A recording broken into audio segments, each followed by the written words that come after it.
ರಾಸಾಯನಿಕ ತುರ್ತು ಸ್ಥಿತಿಗಳ ಮಾಡ್ಯೂಲ್ಗೆ ಸುಸ್ವಾಗತ. ಈ ಮಾಡ್ಯೂಲ್ನ ಅಂತ್ಯದ ವೇಳೆಗೆ ನೀವು ಹೀಗೆ ಮಾಡಬಹುದು. ರಾಸಾಯನಿಕ ತುರ್ತು ಸ್ಥಿತಿಯ ಗುರುತಿಸಿ, ರಾಸಾಯನಿಕ ತುರ್ತು ಸ್ಥಿತಿಗಳ ಕಾರಣಗಳನ್ನು ವಿವರಿಸಿ, ರಾಸಾಯನಿಕ ಮಾನ್ಯತೆ ಚಿಹ್ನೆಗಳು ಮತ್ತು ರೋಗ ಲಕ್ಷಣಗಳನ್ನು ಗುರುತಿಸಿ, ಅಪಾಯಕಾರಿ ರಾಸಾಯನಿಕಗಳ ವಿರುದ್ಧ ಮುಂಜಾಗ್ರತಾ ಕ್ರಮಗಳನ್ನು ವಿವರಿಸಿ ಮತ್ತು ರಾಸಾಯನಿಕ ತುರ್ತು ಸ್ಥಿತಿಯ ಸಂದರ್ಭದಲ್ಲಿ ಸ್ವಯಂಸೇವಕರ ಪಾತ್ರವನ್ನು ವಿವರಿಸಿ. ರಾಸಾಯನಿಕ ತುರ್ತು ಸ್ಥಿತಿಗಳ ಬಗ್ಗೆ ಮುಂದೆ ತಿಳಿದುಕೊಳ್ಳೋಣ. ಕಳೆದ ಹಲವಾರು ದಶಕಗಳಲ್ಲಿ ಪ್ರಮುಖ ಕೈಗಾರಿಕಾ ವಿಪತ್ತುಗಳ ವಿಸ್ತರಣೆಯ ಅಪಾಯಗಳು ಮತ್ತು ಪರಿಣಾಮಗಳ ಬಗ್ಗೆ ಅರಿವು ಹೆಚ್ಚುತ್ತಿದೆ. ಇದು ಅಧಿಕೃತ ಅಂಕಿಅಂಶಗಳು, ಸಮೂಹ ಮಾಧ್ಯಮ ವರದಿಗಳು ಮತ್ತು ಸಮಸ್ಯೆಯನ್ನು ಪರಿಹರಿಸುವ ಹೊಸ ಸಾರ್ವಜನಿಕ ಸಂಸ್ಥೆಗಳ ನೋಟದಲ್ಲಿ ಪ್ರತಿಫಲಿಸುತ್ತದೆ. ಕೈಗಾರಿಕಾ ಅಪಘಾತ ತಡೆ ಕಂಪನಿಗಳ ಬೆಳವಣಿಗೆ ಮತ್ತು ಕೈಗಾರಿಕಾ ಅಪಾಯದ ಮೌಲ್ಯಮಾಪನದ ಹೊಸ ಸಾಹಿತ್ಯವು ಹೆಚ್ಚುತ್ತಿರುವ ಜಾಗೃತಿಯ ಇತರ ಅಭಿವ್ಯಕ್ತಿಗಳಾಗಿವೆ. ಕೈಗಾರಿಕಾ ಅಪಾಯಗಳು ಸರಕು ಮತ್ತು ಸೇವೆಗಳ ಸಾಮೂಹಿಕ ಉತ್ಪಾದನೆಯಿಂದ ಉಂಟಾಗುವ ಜನರು ಮತ್ತು ಜೀವನ ಬೆಂಬಲ ವ್ಯವಸ್ಥೆಗಳಿಗೆ ಬೆದರಿಕೆಗಳಾಗಿವೆ. ಈ ಬೆದರಿಕೆಗಳು ಮಾನವನ ನಿಭಾಯಿಸುವ ಸಾಮರ್ಥ್ಯಗಳು ಅಥವಾ ಪರಿಸರ ವ್ಯವಸ್ಥೆಯ ಹೀರಿಕೊಳ್ಳುವ ಸಾಮರ್ಥ್ಯಗಳನ್ನು ಮೀರಿದಾಗ ಅವು ಕೈಗಾರಿಕಾ ವಿಪತ್ತುಗಳಿಗೆ ಕಾರಣವಾಗುತ್ತವೆ. ಹೊರತೆಗೆಯುವಿಕೆ, ಸಂಸ್ಕರಣೆ, ಉತ್ಪಾದನೆ, ಸಾಗಣೆ, ಸಂಗ್ರಹಣೆ, ಬಳಕೆ ಮತ್ತು ವಿಲೇವಾರಿ ಸೇರಿದಂತೆ ಉತ್ಪಾದನಾ ಪ್ರಕ್ರಿಯೆಯಲ್ಲಿ ಯಾವುದೇ ಹಂತದಲ್ಲಿ ಕೈಗಾರಿಕಾ ಅಪಾಯಗಳು ಸಂಭವಿಸಬಹುದು. ಆನುವಂಶಿಕ ವಸ್ತುಗಳು ಮತ್ತು ಮುಂತಾದ ಹಾನಿಕಾರಕ ಪದಾರ್ಥಗಳ ಬಿಡುಗಡೆಯನ್ನು ಒಳಗೊಂಡಿರುತ್ತವೆ. ಈಗ ನಾವು ರಾಸಾಯನಿಕ ತುರ್ತುಸ್ಥಿತಿಗಳ ಬಗ್ಗೆ ಉತ್ತಮ ತಿಳುವಳಿಕೆ ಹೊಂದಿದ್ದೇವೆ. ರಾಸಾಯನಿಕ ತುರ್ತುಸ್ಥಿತಿಗಳ ಕಾರಣದ ಬಗ್ಗೆ ತಿಳಿದುಕೊಳ್ಳೋಣ. ರಾಸಾಯನಿಕ ವಿಪತ್ತುಗಳು ಹಲವಾರು ವಿಧಗಳಲ್ಲಿ ಉಂಟಾಗಬಹುದು. ಅವುಗಳೆಂದರೆ ಪ್ರಕ್ರಿಯೆ ಮತ್ತು ಸುರಕ್ಷತಾ ವ್ಯವಸ್ಥೆಗಳ ವೈಫಲ್ಯಗಳು, ಮಾನವ ತಪ್ಪುಗಳು, ತಾಂತ್ರಿಕ ದೋಷಗಳು, ನಿರ್ವಹಣಾ ದೋಷಗಳು, ನೈಸರ್ಗಿಕ ವಿಕೋಪಗಳ ಪರಿಣಾಮಗಳ ನಂತರ, ಸಾರಿಗೆ ಸಮಯದಲ್ಲಿ ಅಪಘಾತಗಳು, ಅಪಾಯಕಾರಿ ತ್ಯಾಜ್ಯ ಸಂಸ್ಕರಣೆ ಮತ್ತು ವಿಲೇವಾರಿ, ಅಥವಾ ಪರಿಣಾಮವಾಗಿ ಭಯೋತ್ಪಾದಕ ದಾಳಿ ಅಥವಾ ಅಶಾಂತಿ ವಿಧ್ವಂಸಕತೆಗೆ ಕಾರಣವಾಗುತ್ತದೆ. ತುರ್ತು ಪರಿಸ್ಥಿತಿಯನ್ನು ಉಂಟುಮಾಡುವ ನಿರ್ದಿಷ್ಟ ರಾಸಾಯನಿಕ ಪತ್ತೆ ಹಚ್ಚುವ ವಿವಿಧ ಸಾಧನಗಳಿವೆ. ಒಂದು ವಸ್ತುವು ಅಪಾಯಕಾರಿ ಎಂದು ಗುರುತಿಸಲು ಉತ್ಪನ್ನದ ಕಂಟೇನರ್ ಲೇಬಲ್ ಅನ್ನು ಪರಿಶೀಲಿಸಿ ಮತ್ತು ಅಥವಾ ಪೂರೈಕೆದಾರರು ಒದಗಿಸುವ ಸುರಕ್ಷತಾ ಡೇಟಾ ಶೀಟನ್ನು ಪರಿಶೀಲಿಸಿ. ಕೈಗಾರಿಕಾ ಸ್ಥಾವರದಲ್ಲಿ ನೀವು ಸಾಕಷ್ಟು ಹೊಗೆ, ಮೋಡ ಮತ್ತು ಉರಿಯುತ್ತಿರುವ ಬೆಂಕಿಯನ್ನು ನೋಡಿದರೆ, ಮೂಗು ಉರಿಯುತ್ತಿದ್ದರೆ ಮತ್ತು ಕಣ್ಣೀರನ್ನು ಹೊಂದಿದ್ದರೆ, ಅಥವಾ ಹೊಗೆಯಿಂದಾಗಿ ಯಾವುದೇ ಅಸ್ವಸ್ಥತೆಯನ್ನು ಹೊಂದಿದರೆ ಇದು ಕೈಗಾರಿಕಾ ಸ್ಥಾವರದಿಂದ ರಾಸಾಯನಿಕ ಬಿಡುಗಡೆಯ ಕಾರಣದಿಂದಾಗಿರಬಹುದು. ನೀವು ತುರ್ತು ಪರಿಸ್ಥಿತಿಯನ್ನು ಅನುಮಾನಿಸಬಹುದು. ಈಗ ರಾಸಾಯನಿಕ ಮಾನ್ಯತೆ ಚಿಹ್ನೆಗಳು ಮತ್ತು ರೋಗ ಲಕ್ಷಣಗಳ ಬಗ್ಗೆ ತಿಳಿಯೋಣ. ಒಡ್ಡುವಿಕೆಯ ಚಿಹ್ನೆಗಳು ಬಾಹ್ಯವಾಗಿರುತ್ತವೆ ಹಾಗೂ ಆಗಾಗ್ಗೆ ನೀವು ನೋಡಬಹುದು. ಅವು ವಸ್ತುನಿಷ್ಠವಾಗಿರುತ್ತವೆ ಮತ್ತು ಕೆಲವೊಮ್ಮೆ ಅಳೆಯಬಹುದು. ಒಡ್ಡುವಿಕೆಯ ಚಿಹ್ನೆಗಳು ಕೆಲವೊಮ್ಮೆ ಜೇನುಗೂಡುಗಳು. ಅವು ನಿಮ್ಮ ಚರ್ಮದ ಮೇಲ್ಮೈಯಲ್ಲಿ ಒಂದು ರೀತಿಯ ಊತ, ನಿಮ್ಮ ದೇಹದ ಅಲರ್ಜಿಯ ಪ್ರತಿಕ್ರಿಯೆಯನ್ನು ಹೊಂದಿರುವಾಗ ಸಂಭವಿಸುತ್ತದೆ. ಕಣ್ಣುಗಳ ಕೆಳಗೆ ದ್ರವವನ್ನು ಹಿಡಿದಿಟ್ಟುಕೊಳ್ಳುವುದರಿಂದ ಪಫಿನೆಸ್ ಉಂಟಾಗುತ್ತದೆ. ಕಣ್ಣಿನ ಪಫಿನೆಸ್ ಕಾರಣಗಳಲ್ಲಿ ಒಂದು ಅಲರ್ಜಿಯನ್ನು ಒಳಗೊಂಡಿರುತ್ತದೆ. ಸೀನುವಿಕೆಯು ಹೆಚ್ಚಾಗಿ ಮೂಗಿನ ಲೋಳೆಯ ಪೂರೈಕೆಗಳಲ್ಲಿ ಕಿರಿಕಿರಿ ಮತ್ತು ಉರಿಯೂತದಿಂದ ಉಂಟಾಗುತ್ತದೆ. ಇವುಗಳನ್ನು ಸಾಮಾನ್ಯವಾಗಿ ತಾತ್ಕಾಲಿಕವಾಗಿರುತ್ತವೆ ಮತ್ತು ಒಡ್ಡುವಿಕೆಯ ಮೂಲವನ್ನು ತೆಗೆದುಹಾಕಿದಾಗ ದೂರ ಹೋಗಬಹುದು. ಆದಾಗ್ಯೂ ಅವರು ಕೆಲವೊಮ್ಮೆ ಶಾಶ್ವತ ಹಾನಿಯನ್ನು ಉಂಟುಮಾಡಬಹುದು. ರೋಗ ಲಕ್ಷಣಗಳು ಆಂತರಿಕವಾಗಿರುತ್ತವೆ ಮತ್ತು ಬರಿಗಣ್ಣಿಗೆ ಗೋಚರಿಸುವುದಿಲ್ಲ. ಅವರು ರಾಸಾಯನಿಕಕ್ಕೆ ಒಡ್ಡಿಕೊಂಡ ವ್ಯಕ್ತಿಯಿಂದ ಮಾತ್ರ ಅನುಭವಿಸುತ್ತಾರೆ ಮತ್ತು ಉದಾಹರಣೆಗೆ ನೋವು, ತಲೆ ತಿರುಗುವಿಕೆ, ಮರುಗಟ್ಟುವಿಕೆ ಮತ್ತು ಇತರವು ಸೇರಿವೆ. ಕೆಲವೊಮ್ಮೆ ಒಂದು ಚಿಹ್ನೆಯು ರೋಗ ಲಕ್ಷಣವನ್ನು ಸೂಚಿಸುತ್ತದೆ. ಉದಾಹರಣೆಗೆ, ಯಾರಾದರೂ ವಾಕರಿಕೆ ಮಾಡುತ್ತಿದ್ದರೆ ಇದು ವಾಂತಿಯನ್ನು ಮಾಡುವ ಚಿಹ್ನೆಯನ್ನು ಸೂಚಿಸುತ್ತದೆ.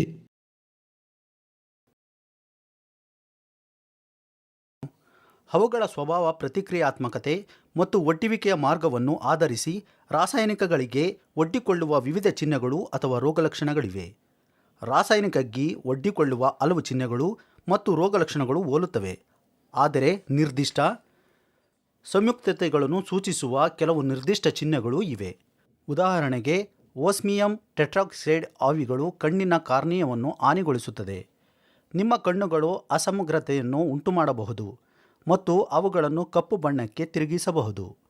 ನೀವು ಕೆಲಸ ಮಾಡುವ ರಾಸಾಯನಿಕಗಳು ಮತ್ತು ಪ್ರಯೋಗಾಲಯದಲ್ಲಿನ ಇತರ ರಾಸಾಯನಿಕ ಚಿಹ್ನೆಗಳು ಮತ್ತು ರೋಗಲಕ್ಷಣಗಳನ್ನು ನೀವು ಸಂಭಾವ್ಯವಾಗಿ ಬಹಿರಂಗಪಡಿಸಬಹುದು ಎಂಬುದನ್ನು ತಿಳಿದುಕೊಳ್ಳುವುದು ಮುಖ್ಯವಾಗಿದೆ. ಇನ್ನಷ್ಟು ತಿಳಿದುಕೊಳ್ಳಲು ಪ್ರತಿ ಟ್ಯಾಬ್ ಮೇಲೆ ಕ್ಲಿಕ್ ಮಾಡಿ.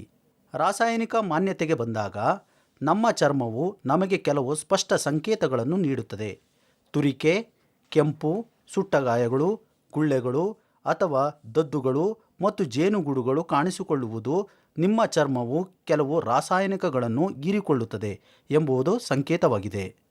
ಹಾನಿಕಾರಕ ಏನನ್ನಾದರೂ ಸೇವಿಸಿದರೆ ನೀವು ಹೊಟ್ಟೆ ನೋವು, ವಾಕರಿಕೆ, ವಾಂತಿ, ಅತಿಸಾರ ಅಥವಾ ನಿಮ್ಮ ಹೊಟ್ಟೆಯಲ್ಲಿ ಬೆಚ್ಚಗಿನ ಸಂವೇದನೆಯನ್ನು ಅನುಭವಿಸಬಹುದು. ವಿಶೇಷವಾಗಿ ಹ್ಯಾಲೋಜಿನೇಟೆಡ್ ಹೈಡ್ರೋಕಾರ್ಬನ್ಗಳಿಗೆ. ಉದಾಹರಣೆಗೆ, ನೀವು ಆರ್ಸೆನಿಕ್ ಜೊತೆಗೆ ನಿಮ್ಮ ಸಂಪರ್ಕ ಹೊಂದಿದ್ದರೆ ನಿಮ್ಮ ಮೂತ್ರವು ಗಾಢ ಬಣ್ಣ ಅಥವಾ ಕಪ್ಪು ಬಣ್ಣಕ್ಕೆ ತಿರುಗಬಹುದು. ಇದು ಕಾಳಜಿಯ ಸಂಕೇತವಾಗಿದೆ. ನಿರ್ಜಲೀಕರಣವು ಅಂತಹ ಸಂದರ್ಭಗಳಲ್ಲಿ ತಿಳಿದಿರಬೇಕಾದ ಮತ್ತೊಂದು ಸಂಭಾವ್ಯ ಲಕ್ಷಣವಾಗಿದೆ. ಇನ್ಹಲೇಷನ್ ಮೂಲಕ ರಾಸಾಯನಿಕ ಮಾನ್ಯತೆ ಬಂದಾಗ ನೀವು ವಿವಿಧ ಚಿಹ್ನೆಗಳು ಮತ್ತು ರೋಗ ಲಕ್ಷಣಗಳನ್ನು ಅನುಭವಿಸಬಹುದು. ಇವುಗಳಲ್ಲಿ ಅರೆ ನಿದ್ರಾವ್ಯವಸ್ಥೆ, ತಲೆ ತಿರುಗುವಿಕೆ ಅಥವಾ ತಲೆನೋವು ಸೇರಿವೆ. ನೀವು ಗೊಂದಲ ಅಥವಾ ಆಲಸ್ಯ, ನಿಮ್ಮ ಮೂಗಿನಿಂದ ನೀರಂಶದ ಶ್ರಮಿಸುವಿಕೆ, ಕೆಮ್ಮುವಿಕೆ ಅಥವಾ ಒಣ ಅಥವಾ ಗೀರು ಗಂಟಲು ಸಹ ಗಮನಿಸಬಹುದು. ಮುಸುಕಾದ ಸೃಷ್ಟಿ, ಉಸಿರಾಟದ ತೊಂದರೆ, ತ್ವರಿತ ಉಸಿರಾಟ ಮತ್ತು ಹೆಚ್ಚಿನ ಹೃದಯ ಬಡಿತ ಇವೆಲ್ಲವೂ ಸಂಭಾವ್ಯ ಸೂಚಕಗಳಾಗಿವೆ. ಸುರಕ್ಷಿತವಾಗಿರಲು ಈ ಎಚ್ಚರಿಕೆಯ ಚಿಹ್ನೆಗಳನ್ನು ಗುರುತಿಸುವುದು ಅತ್ಯಗತ್ಯ. ನಿಮ್ಮ ಕಣ್ಣುಗಳು ನಿಮಗೆ ಕೆಲವು ಪ್ರಮುಖ ಸಂಕೇತಗಳನ್ನು ನೀಡಬಹುದು. ನೀವು ಕೆಂಪು ಅಥವಾ ಸುಡುವ ಸಂವೇದನೆಯನ್ನು ಗಮನಿಸಬಹುದು ಮತ್ತು ನಿಮ್ಮ ಕಣ್ಣಿಂದ ಬಹಳಷ್ಟು ಕಣ್ಣೀರು ಬರಬಹುದು. ಕೆಲವೊಮ್ಮೆ ನಿಮ್ಮ ಕಣ್ಣಿನ ನಾಳಗಳಿಂದ ಲೋಳೆಯು ಹೊರಬರಬಹುದು ಮತ್ತು ನಿಮ್ಮ ದೃಷ್ಟಿ ಮುಸುಕಾಗಬಹುದು ಅಥವಾ ಸಂಪೂರ್ಣವಾಗಿ ಕತ್ತಲೆಯಾಗಬಹುದು. ಈಗ ಅಪಾಯಕಾರಿ ರಾಸಾಯನಿಕ ವಿರುದ್ಧ ರಕ್ಷಣೆಯ ಬಗ್ಗೆ ತಿಳಿಯೋಣ.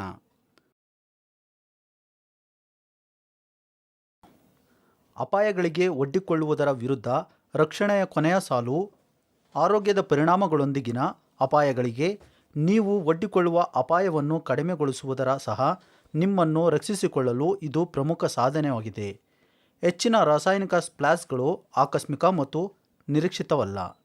PPE ಅನೇಕ ಜನರನ್ನು ಅವರ ದೇಹಕ್ಕೆ ಶಾಶ್ವತ ಹಾನಿ ಅಥವಾ ದೃಷ್ಟಿ ನಷ್ಟದಿಂದ ರಕ್ಷಿಸಿದೆ. PPE ಕಲುಷಿತಗೊಂಡಾಗ ಅದನ್ನು ತಕ್ಷಣವೇ ತೆಗೆದುಹಾಕುವುದು ಮುಖ್ಯ, ಏಕೆಂದರೆ ಅನೇಕ ರಾಸಾಯನಿಕಗಳು ಅದರೊಳಗಿನ ನುಗ್ಗುವ ಅಪಾಯವಿದೆ. ರಕ್ಷಣೆಯ ಬಗ್ಗೆ ಉತ್ತಮ ತಿಳುವಳಿಕೆಯನ್ನು ಹೊಂದಿದ್ದೀರಿ. ರಾಸಾಯನಿಕ ಮಾನ್ಯತೆ ಸಂದರ್ಭದಲ್ಲಿ ನೀಡಬೇಕಾದ ಪ್ರಥಮ ಚಿಕಿತ್ಸಾ ಕ್ರಮವನ್ನು ನಾವು ಮತ್ತಷ್ಟು ಅರ್ಥ ಮಾಡಿಕೊಳ್ಳೋಣ. ನೀವು ಯಾವುದೇ ರಾಸಾಯನಿಕ ಒಡ್ಡಿಕೊಂಡರೆ ಈ ಹಂತಗಳನ್ನು ಅನುಸರಿಸಿ. ಮೂಲವನ್ನು ನಿಲ್ಲಿಸಿ, ಶ್ವಾಸಕೋಶವನ್ನು ತೆರವುಗೊಳಿಸಿ, ಕಣ್ಣುಗಳನ್ನು ಫ್ಲಾಶ್ ಮಾಡಿ ಮತ್ತು ಚರ್ಮವನ್ನು ಸ್ವಚ್ಛಗೊಳಿಸಿ. ಅದರ ಬಗ್ಗೆ ಇನ್ನಷ್ಟು ತಿಳಿದುಕೊಳ್ಳಲು ಪ್ರತಿ ಹಂತವನ್ನು ಕ್ಲಿಕ್ ಮಾಡಿ. ರಾಸಾಯನಿಕ ಸೋರಿಕೆ, ವಾಯುಗಾಮಿ ಕಣಗಳು ಅಥವಾ ಹೊಗೆಯ ಸಂಪರ್ಕದಿಂದ ಬಲಿಪಶುವನ್ನು ತೆಗೆದುಹಾಕಿ. ರಾಸಾಯನಿಕ ಒಡ್ಡಿಕೊಳ್ಳುವುದರಿಂದ ನಿಮ್ಮನ್ನು ರಕ್ಷಿಸಿಕೊಳ್ಳಲು ಅಗತ್ಯವಿರುವಂತೆ ಕೈಗವಸುಗಳು ಅಥವಾ ಇತರ ಸುರಕ್ಷತಾ ಸಾಧನಗಳನ್ನು ಧರಿಸಿ. ರಾಸಾಯನಿಕ ಗಾಯಗಳು ಶಾಖದ ಸುಡುವಿಕೆಯಂತೆಯೇ ಮೂಲವು ದೇಹದೊಂದಿಗೆ ಸಂಪರ್ಕದಲ್ಲಿರುವವರೆಗೂ ಉಲ್ಬಣಗೊಳ್ಳುತ್ತಲೇ ಇರುತ್ತದೆ. ಬಲಿಪಶುವನ್ನು ತಾಜಾ ಗಾಳಿಗೆ ಕರೆದೊಯ್ಯಿರಿ. ಇದರರ್ಥ ಇನ್ನೊಂದು ಕೋಣೆಗೆ ಹೋಗುವುದು ಅಥವಾ ಕಟ್ಟಡದಿಂದ ಅಥವಾ ಪೀಡಿತ ಪ್ರದೇಶದಿಂದ ತೊರೆಯುವುದು. ನಾಡಿ ಮತ್ತು ಉಸಿರಾಟವು ಇಲ್ಲದಿದ್ದರೆ ಎದೆಯ ಸಂಕೋಚನವನ್ನು ಪ್ರಾರಂಭಿಸಿ. ಕನಿಷ್ಠ 15 ನಿಮಿಷಗಳ ಕಾಲ ಪೀಡಿತ ಕಣ್ಣನ್ನು ನೀರಿನಿಂದ ತೊಳೆಯಿರಿ. ನೀರು ತಂಪಾಗಿದೆ ಎಂದು ಖಚಿತಪಡಿಸಿಕೊಳ್ಳಿ. ಪರಿಣಾಮ ಬೀರದ ಕಣ್ಣಿಗೆ ರಾಸಾಯನಿಕಗಳು ಆಕಸ್ಮಿಕವಾಗಿ ಹರಿಯುವುದಿಲ್ಲ ಎಂದು ಖಚಿತಪಡಿಸಿಕೊಳ್ಳಲು ಮುನ್ನೆಚ್ಚರಿಕೆಗಳನ್ನು ತೆಗೆದುಹಾಕಿ. ಗಾಯಗೊಂಡ ಕಣ್ಣು ಕೆಳಭಾಗದಲ್ಲಿ ಇರುವಂತೆ ತಲೆಯನ್ನು ಹಿಡಿದುಕೊಳ್ಳಿ. ಮೂಗಿನಿಂದ ಕೆಳಕ್ಕೆ ಫ್ಲಾಶ್ ಮಾಡಿ.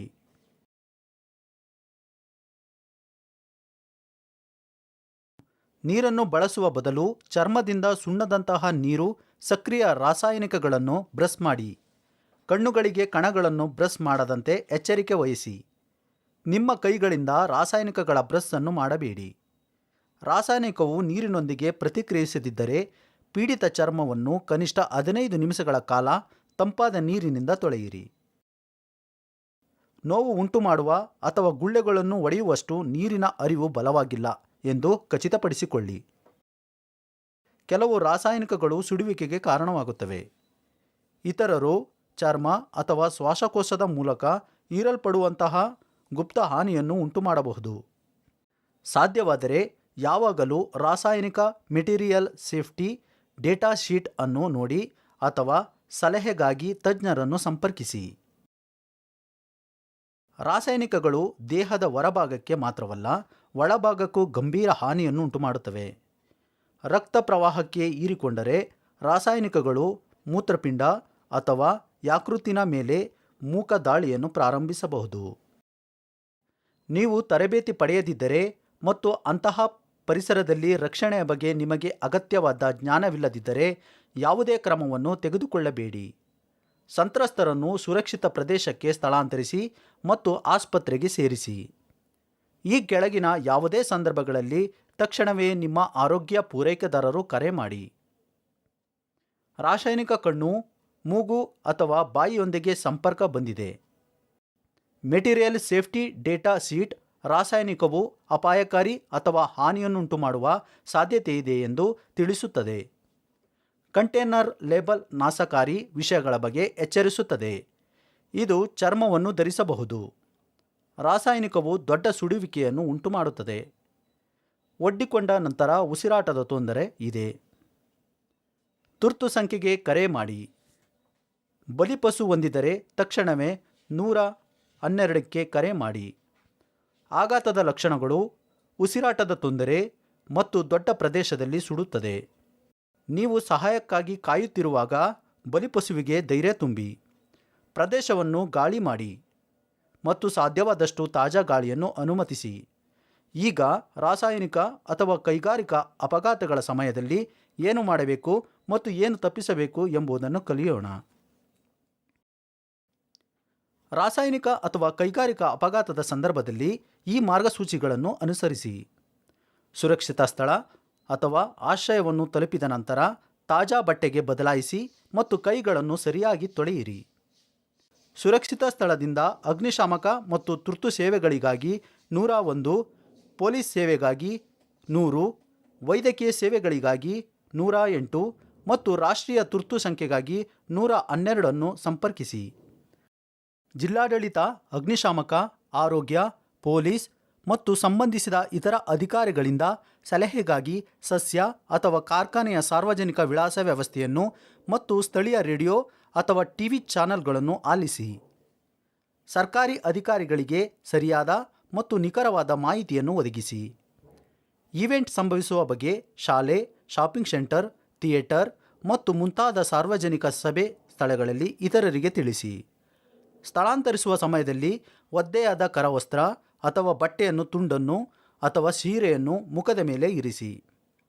ಅಸ್ವಸ್ಥರು, ವೃದ್ಧರು, ದುರ್ಬಲರು, ಅಂಗವಿಕಲರು ಮತ್ತು ಇತರರು ಮನೆಯೊಳಗೆ ಇರಿಸಿ ಮತ್ತು ಬಾಗಿಲು ಮತ್ತು ಕಿಟಕಿಗಳನ್ನು ಬಿಗಿಯಾಗಿ ಮುಚ್ಚಿ.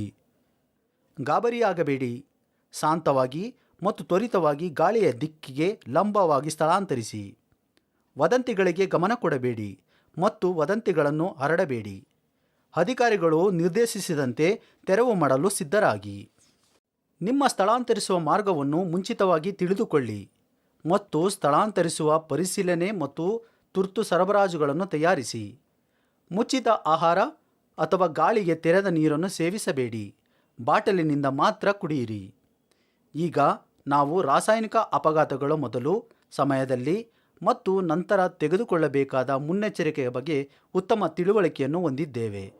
ಸಾಮಾನ್ಯ ಸಮಯದಲ್ಲಿ ಸಾಮಾನ್ಯ ಮುನ್ನೆಚ್ಚರಿಕೆಗಳ ಬಗ್ಗೆ ತಿಳಿದುಕೊಳ್ಳೋಣ. ಗುರುತಿಸಲಾದ ಅಪಾಯಕಾರಿ ಪ್ರದೇಶದಲ್ಲಿ ಧೂಮಪಾನ ಮಾಡಬೇಡಿ, ಬೆಂಕಿ ಹಚ್ಚಬೇಡಿ ಅಥವಾ ಕಿಡಿ ಹಚ್ಚಬೇಡಿ. ಕೈಗಾರಿಕಾ ಘಟನೆಗಳ ಬಳಿ ವಾಸಿಸುವ ಸಮುದಾಯವನ್ನು ಜಾಗೃತಗೊಳಿಸಿ. ಕೈಗಾರಿಕಾ ಘಟಕಗಳ ಸ್ವರೂಪ ಮತ್ತು ಸಂಬಂಧಿತ ಅಪಾಯಗಳ ಬಗ್ಗೆ ಅವರು ಹೆಚ್ಚು ಜಾಗರೂಕರಾಗಿರಬೇಕು.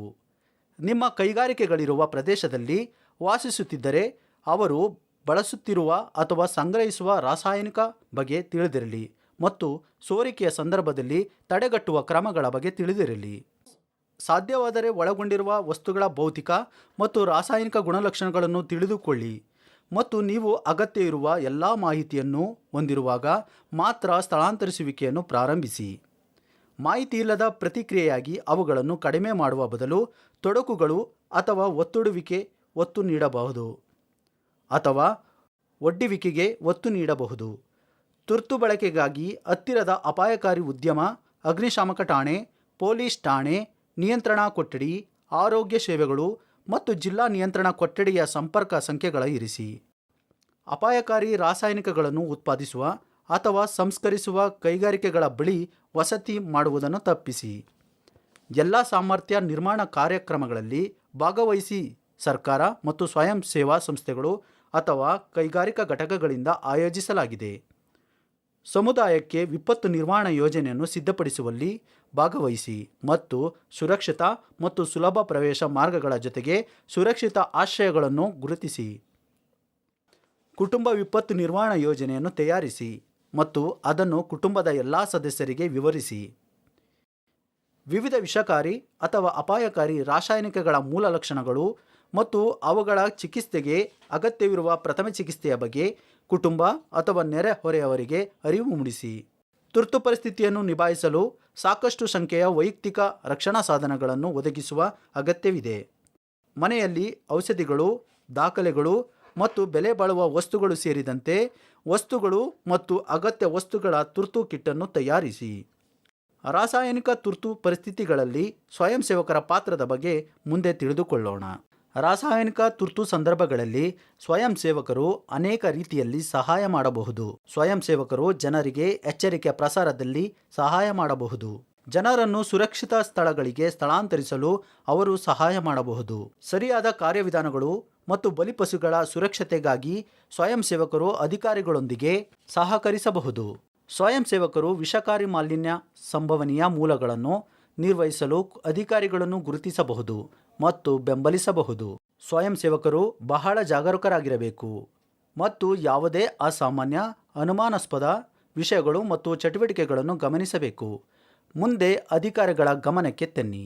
ಸ್ವಯಂ ಸೇವಕರು ಜನರನ್ನು ಮಾಲಿನ್ಯದ ವಲಯದಿಂದ ದೂರ ಸಾಗಿಸಲು ಮತ್ತು ಸ್ಥಳಾಂತರದ ನಂತರ ಪ್ರಥಮ ಚಿಕಿತ್ಸೆ ನೀಡಲು ಸಹಾಯ ಮಾಡಬಹುದು. ಸ್ವಯಂ ಸೇವಕರು ಸಮುದಾಯದಲ್ಲಿ ಕಲುಷಿತ ಆಹಾರ, ಭೂಮಿ ಅಥವಾ ನೀರು, ವಾಯುಗಾಮಿ ಪ್ರಸರಣದ ಸಾಮೀಪ್ಯದ ಮೂಲಕ ಒಡ್ಡಿಕೊಳ್ಳುವುದರ ಬಗ್ಗೆ ಜಾಗೃತಿ ಮೂಡಿಸಬಹುದು.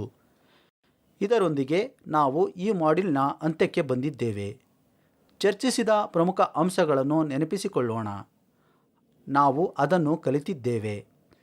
ಕೈಗಾರಿಕಾ ವಿಪತ್ತುಗಳು ಮತ್ತು ಅವುಗಳ ಪರಿಣಾಮಗಳ ಬಗ್ಗೆ ಹೆಚ್ಚುತ್ತಿರುವ ಅರಿವು ಕೈಗಾರಿಕಾ ಅಪಾಯಗಳ ಮೇಲೆ ಕೇಂದ್ರೀಕರಿಸಿದೆ. ಸಮಯದಲ್ಲಿ ಅಪಘಾತಗಳು, ಅಪಾಯಕಾರಿ ತ್ಯಾಜ್ಯ ಸಂಸ್ಕರಣೆ ಮತ್ತು ಭಯೋತ್ಪಾದನೆ ದಾಳಿಗಳು ಸೇರಿದಂತೆ ವಿವಿಧ ಅಂಶಗಳಿಂದ ರಾಸಾಯನಿಕ ವಿಪತ್ತುಗಳು ಉಂಟಾಗಬಹುದು.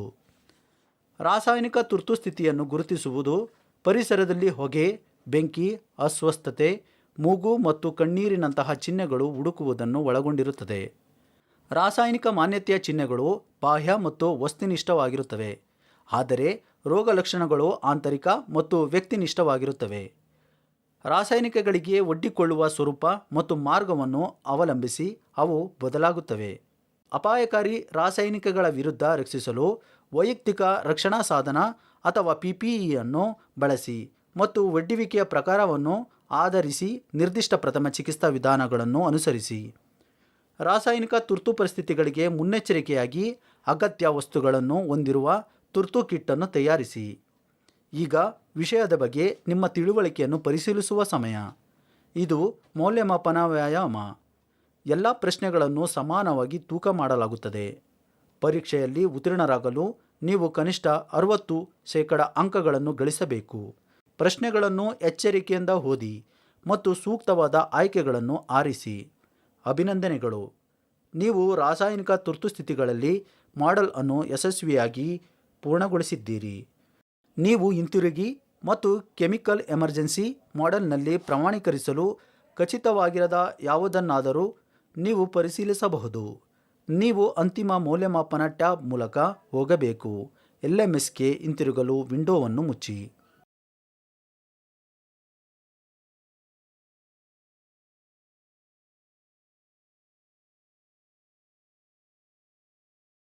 Congratulations.